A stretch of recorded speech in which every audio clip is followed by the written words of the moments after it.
ప్రియమైన దేవుని బిడ్డలారా, యేసయ్య నామములో హృదయ అంతరంగం నుంచి మీకు శుభవందనాలండి. కీర్తనల గ్రంథం 4వ అధ్యాయం మొదటి వాక్యాన్ని చదువుకొని ఈరోజు కొరకు మనము ప్రార్థన చేద్దాం.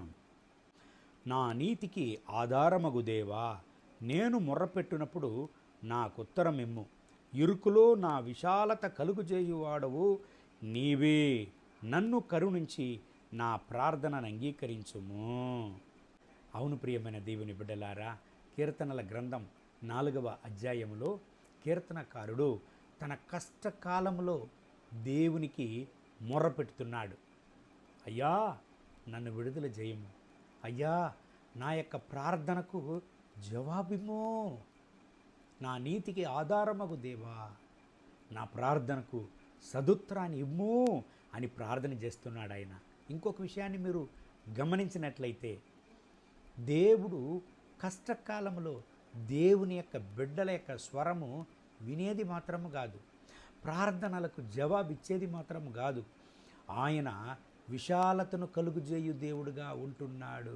అందుకే కీర్తనకారుడు ఇక్కడ పాడుతున్నాడు చూడండి, నాకు విశాలత కలుగుజేయువాడు. అవును ప్రియమైన దేవుని బిడ్డలారా, కీర్తనల గ్రంథం 91వ అధ్యాయం 14-15 వాక్యాన్ని చదివినట్లయితే, దేవుని బిడ్డలను, ఎన్నుకొన్నబడిన దేవుని యొక్క బిడ్డలను ఆపద కాలములో దేవుడు విడుదల చేసేది మాత్రము కాదు, ఆపద కాలములో దేవుని బిడ్డలకు దేవుడు సహాయం చేసేది మాత్రం కాదు, ఆయన హెచ్చించి ఘనపరచు దేవుడంట. ఈ ఉదయకాల సమయంలో మీరు ఈ దేవుని వాగ్దానాన్ని వింటున్నారు. నా ప్రియమైన దేవుని బిడ్డలారా, ఎటువంటి కష్టమైన పరిస్థితులు మీరు ఉంటున్నారు, ఎటువంటి కష్టమైన అనుభవములు మీరు ఉంటున్నారు, చోలిపోకండి.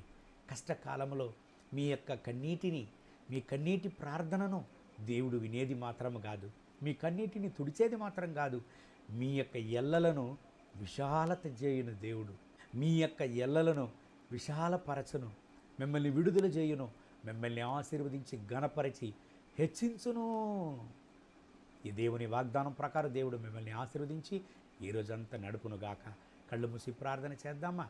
మహోన్నతమైన ప్రభువా, ఈ ఉదయకాల సమయంలో నాతో ఏకీభవించి ప్రార్థన చేసే నా ప్రియమైన దేవుని బిడ్డల కొరకు ప్రార్థన చేస్తున్నాను.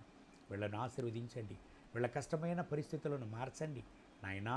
వీళ్ళ ఎల్లలను విశాలపరచండి నా రక్షక. కీర్తనలు 91:14-15 చెప్తుందే నాయనా, ఆపద కాలములో మీ బిడ్డలను మీరు విడుదల చేసేది మాత్రం కాదు, ఘనపరిచి హెచ్చించే దేవుడుగా మీరు ఉంటున్నారు. వీళ్ళను ఆశీర్వదించండి, వీళ్ళను హెచ్చించండి, వీళ్ళను ఘనపరచండి నాయన. వీళ్ళ దుఃఖాన్ని సంతోషంగా మార్చండి. మహిమ, ఘనత, స్తుతి మీకే. యేసయ్య నామములో వేడుకుంటున్నాం మా ప్రియ పరలోకపు తండ్రి.